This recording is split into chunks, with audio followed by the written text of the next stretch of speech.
And now for something completely different. Don't go away.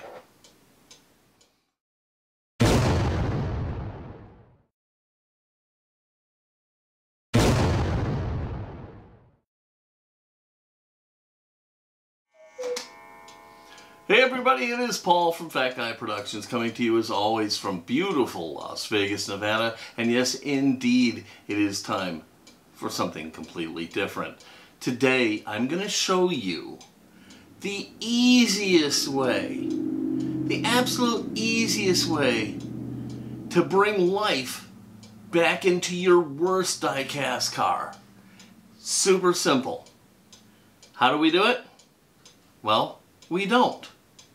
That's the whole idea. Let's get right to it. Alright everybody, so I told you this is going to be a special edition of Fat Guy Productions, and what we're going to be doing is we're going to be working on a vehicle that was sent to me by a fan of the show, Lee Payton. Thank you, Lee. I couldn't appreciate this any more than I do. This is such a cool gift. And the letter says, "So sorry to take so long in sending this. I take care of my elderly father and extra money is rare. I also included a 40s Tootsie tanker I dug up, metal detecting, if you wanted to give it some love too. So looking forward to the video. Hey, have fun and good luck." Alright, thank you, Lee. I really appreciate it, especially, you know, taking your time out while you're trying to deal with caring for Dad, and kudos to you for doing that. You're a good son, and I appreciate the car. Alright, well, here it is. Here's the vehicle that we are talking about, and this is a Hot Wheels old number 5 fire engine. And I got to tell you, right here, as soon as I got it out, as bad a shape as it is, on my mind, the juices just started flowing. I got to tell you, I was picturing, like, you know, a really deep maroon, kind of red, you know, garnet almost, chrome and gold paints, and just my imagination was just absolutely running away with me, and so I was really excited about this. It's funny though, as much as my mind was running away with things, and you know, I was coming up with all these fabulous ideas in my head of what I wanted to do here, the car really started to talk to me a little bit. And I started to think about, this isn't a rare car. It's not a super valuable car. I can go out and buy one on blister pack anytime I want. So what am I thinking here? And the car just kind of said, hey, really take a good look at what you're holding here.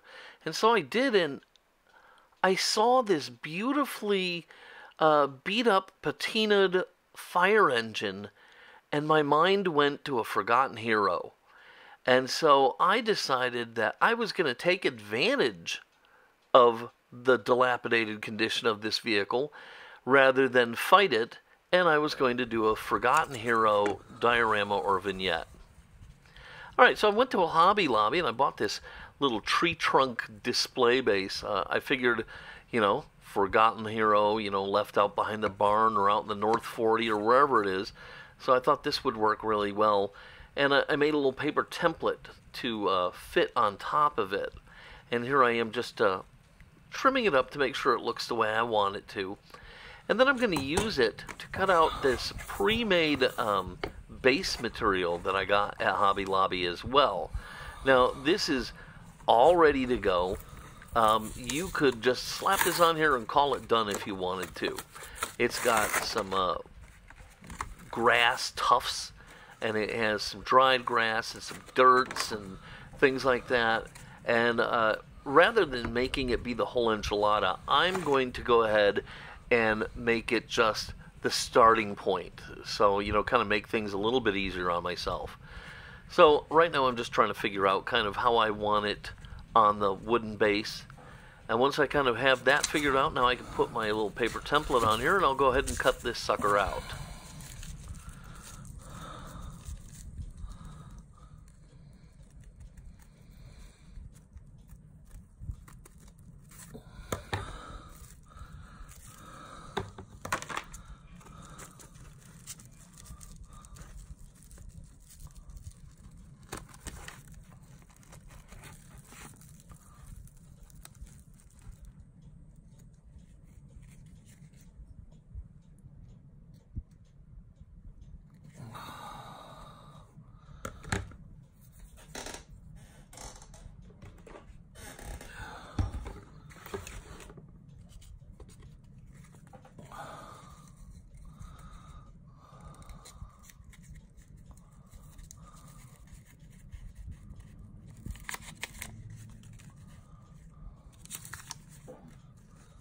Okay, you can see that this has an adhesive backing to it, but there's no way in the world I'm trusting that. So I'm going to bust out a little Elmer's all-purpose glue.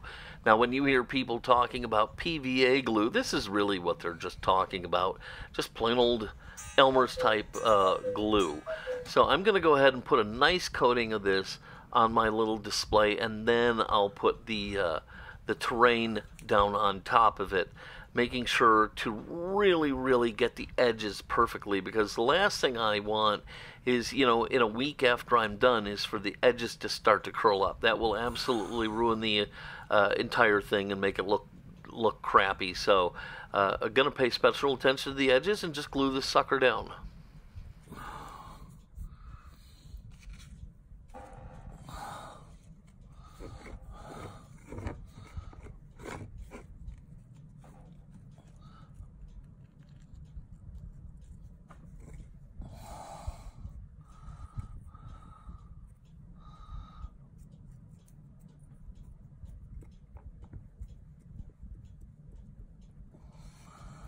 Okay, so I've got it down on the wooden base, and I've kind of smoothed it all out, and you see that I'm going around and really just paying close attention to the edges.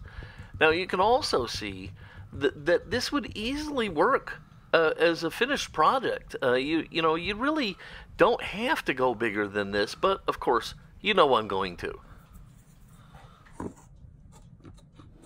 Okay, so with the base done and set aside to dry, I can turn my attention to the fire engine.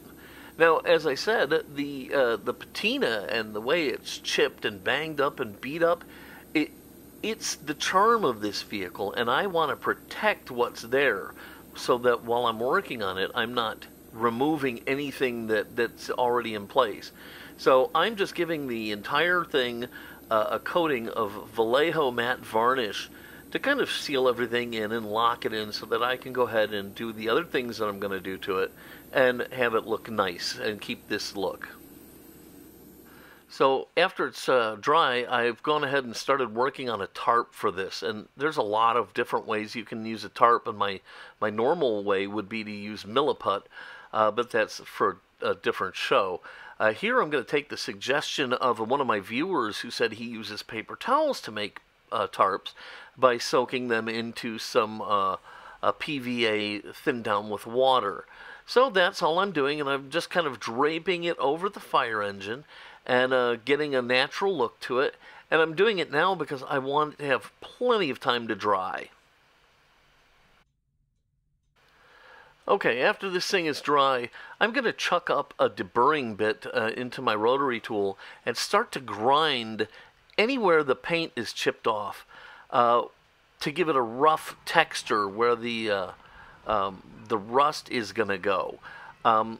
Somehow, I don't know if I didn't push record on the camera or whatever, or didn't push it hard enough, but I don't have the footage of that.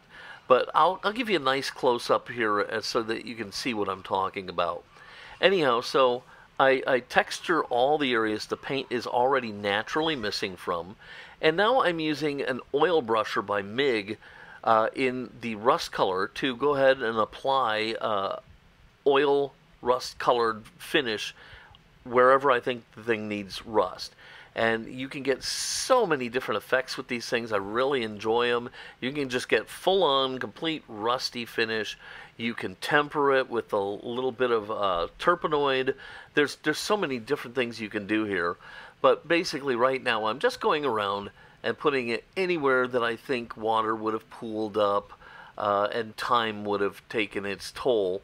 And I'm just putting some of this rust-colored finish on here.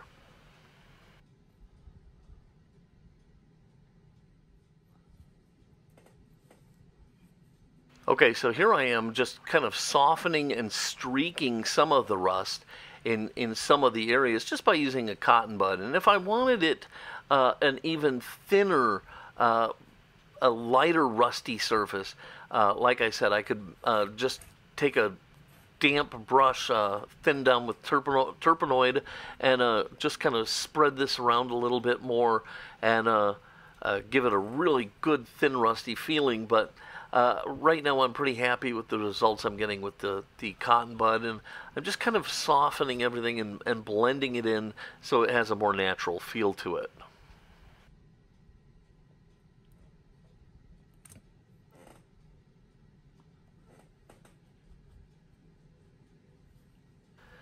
After the rust comes some Tamiya XF1, which is flat black, and I'm going to paint the hose on the hose reel and the steering wheel and maybe just a couple other things on the fire truck just to add a little realism. There are some tools in the toolboxes up on the top, and so we'll paint those with a little bit of some tan and some silver and just add in a little bit more detail than is here already.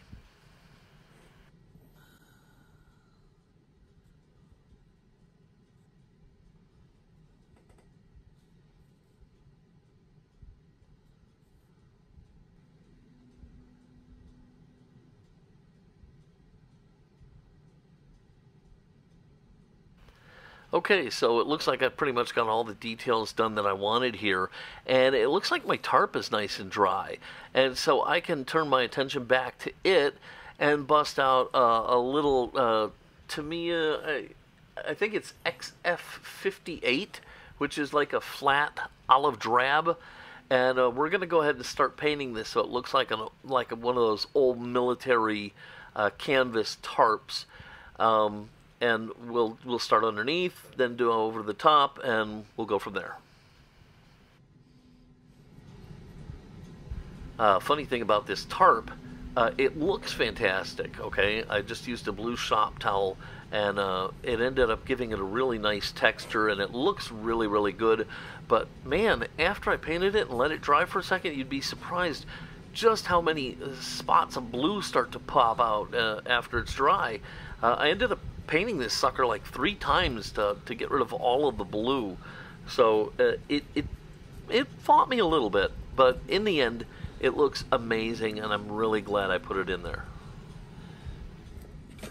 Okay, so now it's time to go ahead and get the fire truck affixed to the base. The main reason for that is the tarp itself. I need to position this properly so that the tarp will lay down naturally, okay? And with all these clumps of grass and stuff, you know, I need to kind of figure it all out, get it in place, and get it attached to the base so that I can work the rest of the way through without having to worry about it anymore. It's really very, very important that as you're putting this tarp on, that you're thinking about gravity and making sure that this tarp is laying down the way it should in real life. Now also in the Boot Express video, you heard me talk about breaking the 4th window. Well, I'm going to do that again here, and you can see it right here. See how I've got the tarp kind of spilling over the side of the base? Well, I'm doing that on purpose because I want to break that 4th window. It's one of those little kinds of details that people notice but don't really understand in their mind that they're noticing it. It's just one of those things that separates, well, I guess the men from the boys. Okay, so as you can see, the thing looks amazing already, but we still have tons we can do, starting with a black wash. And I'm just going to liberally apply this to the upper surfaces of the fire truck, like in and around the toolboxes and the hose reel and stuff, places where a lot of gook and grime would gather, but places like in the service life of this vehicle would be hard to keep really, really clean. So we're just kind of liberally putting it in there, and just flow with it, man. Let it tell you where to put it, and just go with it. Don't stress out over it and worry about it, and just let it happen. So is the black wash enough, you say? Well, no. Let's break out some brown wash. The brown wash is really going to end a dirty look to the thing. And so we're going to take it, we're going to apply it liberally over the seat and let it pool up in there and down on the running boards and stuff, and any place where we think some dirt would accumulate, just to give it a little bit of a more dirty look, other than what came on the model naturally already, okay? So again, just let it go and just put it down and don't stress about it. Here you can get a really great view of the front end and see how amazing it looks. I mean, I couldn't be happier with the way that looks. Yeah, I know there's a lot of rust going on up there. Modern day fire engines are made out of aluminum, so you don't have these issues. And they started doing that a long time ago. But some of the earliest fire engines were not, of course, made from aluminum and did rust. And so I don't know if this would be one of them. I didn't want to get into all of that. I just said it needs rust, so that's what we did. All right, with the rust looking great, it's time to break out the MIG weathering powders. And what these are really going to do for me is they're going to let me kind of soften some of the other effects, blend them together, and give the entire thing a really genuine dusty look. Okay? Now, you can dampen your brush with a little turpentine and put this on, and it'll stick and dry down. But I've found that for a really subtle look, you really don't need to do that. People aren't going to be touching this thing anyhow, and this dirt isn't going to blow off of here. It's going to more stain the thing than anything else. And so I'm just kind of going around and putting it down in the corners and anywhere I think that this stuff would apply. And one place that this is really going to sell it is on the tarp.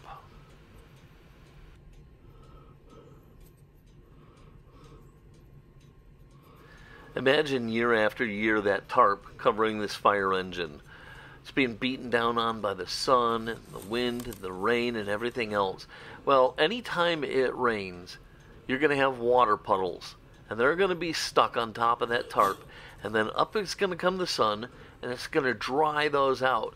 But not before the puddles capture a bunch of flying dirt in the wind, and it's going to dry out these dirty, dusty puddles and leave these stains all over the tarp. And that is what's really going to make this look genuine. So you're going to see all these stains and streaks and whatnot, and they're vital to making this tarp really, really work. They say the devil is in the details, and boy are they right. So let's put some details down. What is an outdoor scene without some kind of leaves? These leaves are amazing. They got stems and they look like leaves. They're just amazing. So I'm just going to randomly put them down. And the trick to the leaves is to be really eclectic with them. Just put them anywhere and don't box yourself into some sort of a pattern here. Just really have some fun with this part. Now, are these leaves the kind of leaves that would be where this fire truck is? Who knows? I don't know. I'm not a botanist. What I do know is nobody's going to notice. What they're going to notice is the leaves all over the place. And they're going to go, wow, look at the details in this thing. They're not going to sit back and go, I wonder if that's from the proper tree for this area. So don't sweat it. I've got some leaves. They work. They're perfect. I'm going to put them down.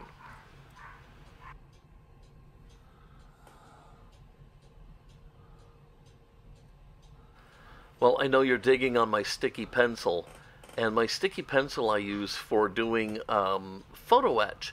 So when I've got little tiny photo etch pieces I can't pick up, I can break out my sticky pencil and touch it to them and pick the piece up.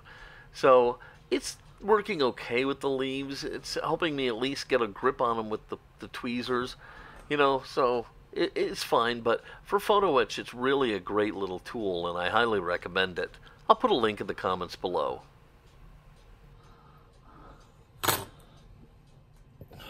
Now I got these dried and dead vines at the Hobby Lobby as well, and they're perfect because there's going to be a lot of growth underneath the fire engine. So I'm just taking some of this and I'm just kind of tucking it underneath the fire engine, making sure to leave just enough poking out so that you know that it's happening. It's just going to be a perfect look for this. I'll put a little bit on both sides, and it's really going to help sell the fact that there's this big amount of undergrowth underneath the engine.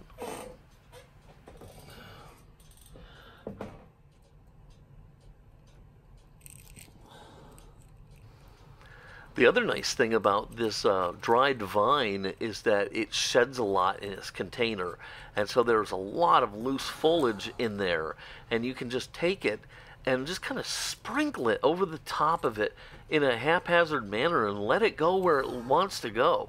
Then I'll just go back and I'll dab a little seam glue on top of it to lock the pieces in place, and it's just going to add that much more detail to what I'm doing.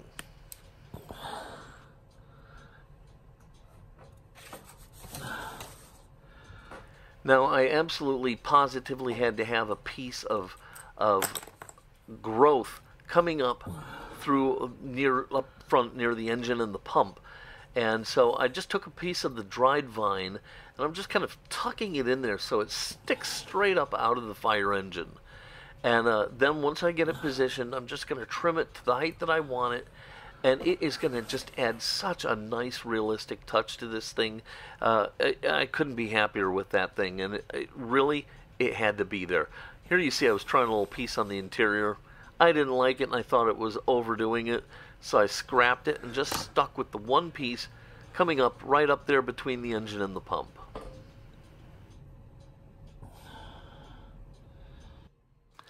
I'm really loving how it's looking, and I thought I was done, but I just feel like something is missing on the ground. And so I turned to some of the scraps I still had from the Boot Hill Express diorama, and I'm just putting down some twigs and logs and things like that. Basically, I'm just kind of figuring out where they go, how they would lay, putting a little white PVA glue on there, and then setting them down and letting them dry. Well, at this point, I think I'm done. I couldn't be happier with the way this thing came out, so let's take a look at the final product.